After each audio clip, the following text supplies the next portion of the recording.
Hi, and welcome back to the Jill Vin Show.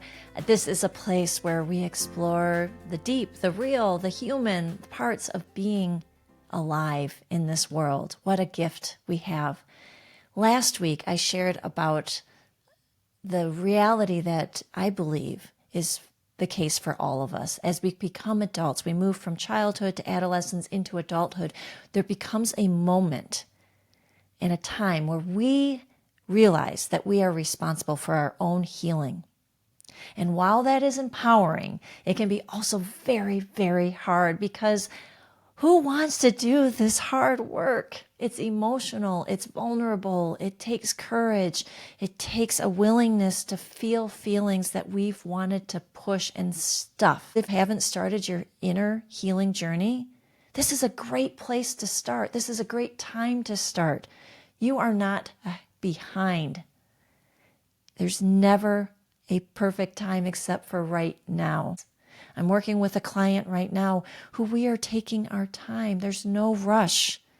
We're taking our time and helping her connect with herself, with her truth, with her feelings. And it's little by little. It's time for you to take responsibility for your healing. Let's start with triggers. Maybe you've heard this word before, maybe you haven't. But a trigger is something that comes up in our life. I may be driving down the road and someone cuts me off. Now, it may be easy for me to say, oh, it's their problem. But the work is for me to look into my reaction to this. Why does this bother me? Where might this be coming from? How might this be touching a wound from something quite old?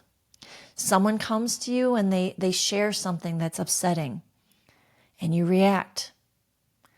Or someone talks and says something and you react. Or someone raises their voice and you react. Someone does something unkind to someone that you care about and you react. Each one of us has a different way. But what's happening is that we may be feeling we're fine, we're going along with our day, and then all of a sudden, something rubs up against an old wound. And that's when we have these beautiful opportunities to get real with ourselves, to choose to do the inner healing.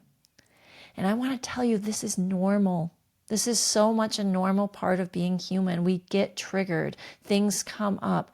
But what sets different people apart is the ones who choose to pause, reflect, take responsibility, and gain understanding, and heal and support and love on the parts of themselves that have been wounded in the past. That's what sets people apart from staying stuck and moving forward. So this emotional reaction, this trigger, can feel much bigger than the moment. It might show up as panic or shame or shutting down, wanting to run or yelling or snapping. But it's often not about what's happening right in this moment. It's about something much older. Whatever it is, it doesn't mean you're broken. You're having a normal nervous system response. It may be connected to old trauma. It may be connected to moments in your life where you felt small or judged or you were afraid. Moments in your life that didn't feel safe. Triggers are messengers. Some people consider them gifts. They show you, whether it feels good or not, where healing still wants to happen. They show you the parts of you that still need attention, safety, care, love. You start with what comes up today so that you can move forward in your life in a freer, lighter, healthier way. When I'm triggered, one of the things that I do is that I try and I take on more than what I need to. Like, it's all my fault, essentially. I'm the martyr. If I could just fix this, like this control sets in. It's my fault. I need to fix this. Everything's on my shoulders. That's not healthy. Other times I swing into victim energy. I feel bad for myself. I feel hopeless. I feel like No one gets me. No one understands my pain. I may cry. I may lash out. I may collapse. You know what? I've decided not to accept this. I've decided to take responsibility for my parts of a dynamic and learned to not take more than mine. Learn that if I feel myself saying something in victim, that it's time for me to slow down and pause and support the parts of me that are really sad or angry or frustrated. So these aren't flaws. These are protections. These are ways that we've grown up in protection of ourselves. Parts of us are just trying to keep us safe, and they've done a really good job. But at some point in our life, they don't work anymore, or the pattern isn't helping you grow and expand and live the life you want. So what do you do when something comes up, a strong reaction comes up? You pause. You don't have to react. You pause and you notice. You breathe. You anchor into yourself, into the moment. You slow down. Feel your feet on the ground. Feel yourself sitting on the chair.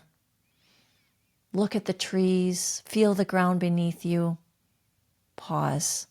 Let your body know that you're okay. You're safe. It's okay to feel these feelings. Name it. Ask for it to be named. Wow, I'm feeling triggered. This is really big.